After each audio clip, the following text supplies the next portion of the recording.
Assalamualaikum warahmatullahi wabarakatuh. Teman-teman sekalian yang dirahmati Allah, alhamdulillah kita bisa berjumpa lagi di channel Atta Official. Di sini ada ungkapan Kiai Hanan yang menyebutkan ataupun mengungkapkan sebuah hikmah tentang kajian nasab Kiai Imanuddin Utsman Al-Bantani. Dan saya kira ungkapan-ungkapan ini sangat menarik sekali untuk kita simak, sangat penting sekali untuk kita ketahui, karena memang ungkapan-ungkapan ini merupakan hal yang memang berharga untuk agama ini, berharga untuk kita semua. Dan mari kita tonton seperti apa videonya, seperti apa ungkapannya. Dan mohon untuk teman-teman sekalian tonton sampai selesai agar tidak salah paham tentang apa yang sudah disampaikan oleh Kiai Hanan. Dan ini sangat bermanfaat tentunya. Jadi videonya seperti ini. Assalamualaikum warahmatullahi wabarakatuh. Salah satu hikmah yang bisa kita petik dari perdebatan-perdebatan tentang nasab ini adalah mencegah ulama karbitan. Kenapa begitu? Karena sangat-sangat bahaya dan rentan ketika umat disuguhkan dengan nasab, maka umat akan bisa terjerumus kepada taklid buta ataupun juga fanatisme buta.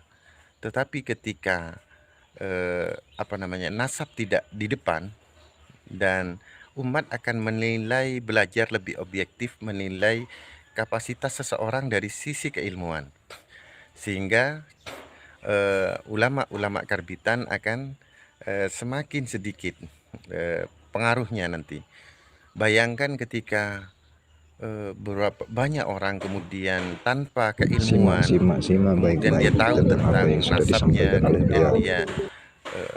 dia mengedepankan nasab di depan umat, umat akan mengikutinya karena ada fanatisme begitu ya, fanatisme, sehingga dan umat tidak akan memandang kapasitas dia di dalam keilmuannya, sehingga bagi saya ya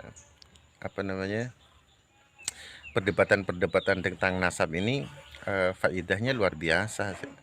Salah satunya itu adalah mencegah timbulnya ulama-ulama karbitan. Nah, ya dari semua, bukan hanya dari, bisa saja dari habaib, bisa saja dari Duriyah Wali Songo, sehingga kita sekarang lebih objektif begitu ya di dalam mengikuti. Jadi ya hikmahnya itu, ya, misalkan nih ada orang yang, oh saya ini masih Duriyah Wali Songo gitu, padahal dia tidak punya ilmu sama sekali, tetapi karena umat sudah fanatis kepada dia, karena dia dianggap sebagai Duriyah Wali Songo, Duriyah Rasulullah Shallallahu Alaihi Wasallam, sehingga dia berpakaian yang tidak layak sepatutnya dipakai oleh dia, pakaian yang seharusnya hanya dipakai oleh seorang yang alim, alamah gitu ya, memakai imamah, memakai jubah, kemudian berfatwa. Nah, ini akan sangat-sangat bahaya, sangat bahaya. Sehingga ketika ada perdebatan-perdebatan nasab, orang-orang sekarang tidak akan melihat nasabnya dulu, tetapi bagaimana karakter, bagaimana keilmuannya. Hikmahnya itu. Oleh sebab itu ya saya tidak pernah pakai jubah, tidak pernah pakai sorban, bukan saya tidak suka, bukan. Tetapi karena saya ini merasa saya ini belum alim ya, belum, jangankan alam, alim belum. Dan saya ini masih saja berpotensi antara namanya juga manusia ya, antara khilaf, dan bisa saja saya benar, bisa saja saya khilaf. Jadi seperti itu, dan kita sudah simak sendiri barusan tentang apa yang sudah disampaikan oleh beliau Kiai Hanan. Dan sangat tegas beliau menyampaikan bahwasannya ada hikmah yang memang harus kita pahami, yaitu apa? Hikmahnya biar tidak ada lagi ulama karbitan. Artinya tahu-tahu jadi ulama seperti itu, padahal masih ilmunya minim ataupun ilmunya masih belum pantas untuk dikatakan ulama. Dan hal itu tentu kita akui, dan itu memang fakta. Sejak kajian keimat muncul, tidak ada orang yang berbicara sembarangan mengenai tentang hukum-hukum ataupun berbicara mengenai hal-hal yang lain. Artinya seputar keagamaan.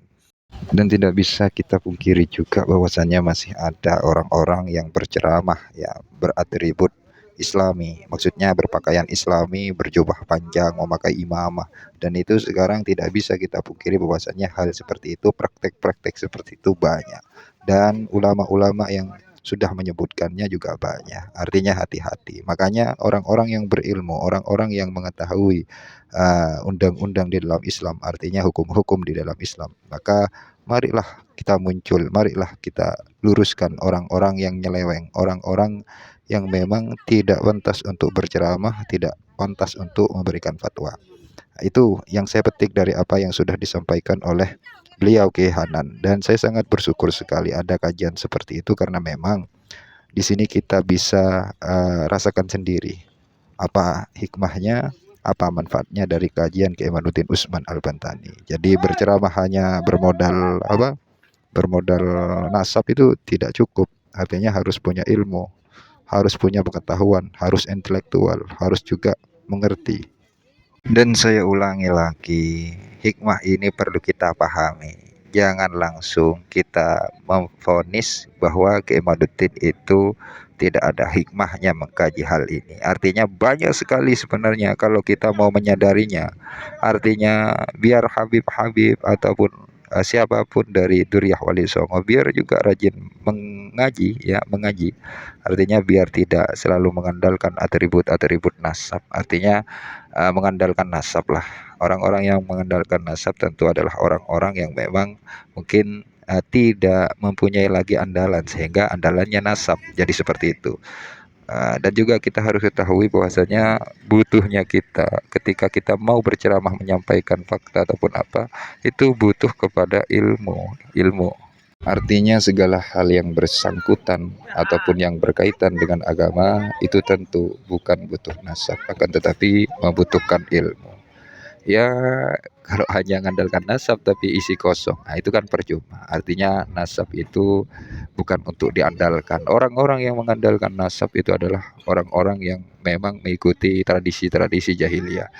Kita sudah mengetahui di konten-konten saya sebelumnya ketika saya menyebutkan bagaimana orang-orang yang mengandalkan nasab, dan itu tingkah laku perilaku orang-orang jahiliyah dan kita mesti menghindarkan hal itu. Dan mungkin itu saja, semoga apa yang sudah saya sampaikan, semoga apa yang sudah saya lontarkan menjadi sebuah pemahaman dan juga supaya kita bisa hati-hati ya dengan ulama yang karbetan. Artinya kita harus mengingat juga tentang apa yang sudah disampaikan oleh Kiai Hanan yang dari Madura itu insya Allah. Dan semoga kita diberikan kesehatan. Mungkin itu saja. Apabila ada kesalahpahaman ataupun apalah itu, saya mohon maaf sebesar-besarnya. Akhirul qaul ihdinas siratal mustaqim. Wassalamualaikum warahmatullahi wabarakatuh.